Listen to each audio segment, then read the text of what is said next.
Good morning, ladies and gentlemen, Strat Gamer here, providing you the new Anno 1800 mod review. And today we're actually only reviewing one mod, but it's one mod that's doing multiple things both in the old world and in the new world. So do stay tuned for that. It's not just about the zoo that you see here, there's many things.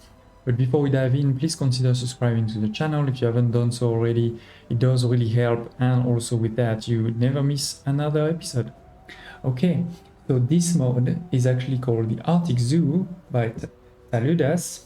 So thanks a lot for that mod. But as I said, it does a couple of things. And first, that you can see here, we're actually in the old world in the cave. And it does two things here.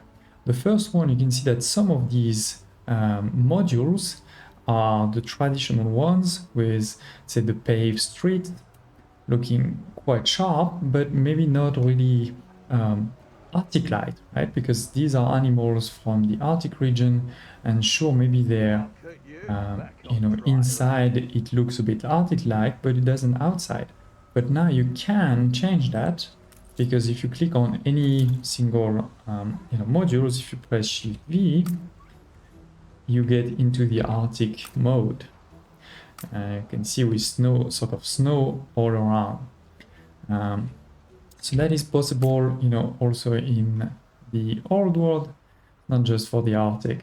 That's the first thing. But the second, bit more interesting, or bit more, let's say, important, is that for those two Arctic sets, right, which come with Passage DLC, so the Arctic Tundra and the Polar Circle, the bonuses that you get have been changed. They've been reworked to be a bit more sort of linking to the Arctic, which is something I do appreciate and do like in mods when they're really trying to link the different regions in a more natural way. So the first one, as you can see, it affects framework knitters, fur dealers, poncho darners, bombing weavers, tailor shop, boot makers, and embroiderers, so that their productivity is increased by 15%, but you're also producing parkas that you can then send to the Arctic. And if you don't remember what it was before, for the Arctic Tundra, it was actually applies to public mooring, where you're getting some attractiveness, increased visit, and increased chance of specialists visiting your islands.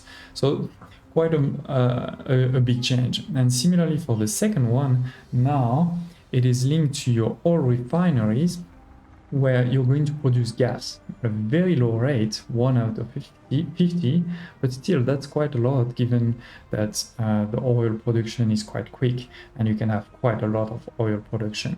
So you're now going to produce gas.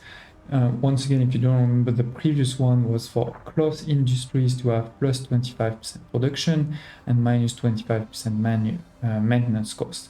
So that's also a very different impact. So this is the first impact, two things in the old world. You can change the visual of your zoo and you get a different set. But now moving to the Arctic, where it gets even more interesting, first element is that you can finally build a zoo in the Arctic. And if you've played quite a lot the Arctic, you know that for many people the Arctic is quite boring. It's just houses are houses and few production. There's no cultural elements, there's no ornaments and those type of things. But now with this mod you can at least create a zoo. You'll find it in the city here.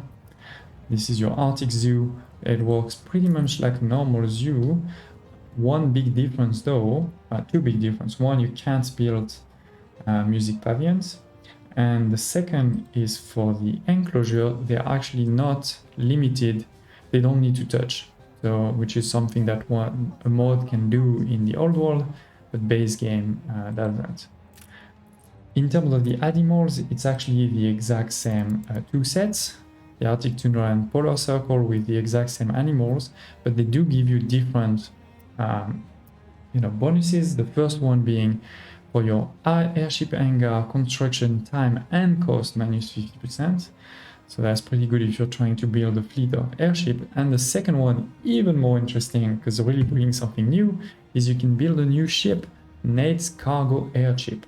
And now, so let's look at that next, which is here, in your hangar. You usually only have this normal airship. Now you have a new one, which is Ned's cargo airship, with similar investment cost for, it does require quite a bit of resources, and in particular scraps that are quite annoying to get, but still. And with that, you get actually 6 cargo ships and 3 items, versus here this is only 4 and 2. So that's quite a big jump for the same influence. And you can see this is how it looks like. Let me get close. There's a lot of gas in there. So yeah, this is, and in terms of speed, 6 to 29 based on the wind. So that's the difference, between the airship and this new one that you can build as long as you have this set done. So, and of course, this will also provide you with a bit of attractiveness, but not that important in the Arctic. So here it is, ladies and gentlemen, just one mod, but I thought it was quite interesting to really look at it on its own. So thanks a lot, Stalidas, for that. He has actually posted other changes to zoos and things like this, which we will cover in the next episode. I hope you liked this one. Don't hesitate to press the like button if you did. Also to share in the comments below what you like and what you want to see next. And hope to see you next time.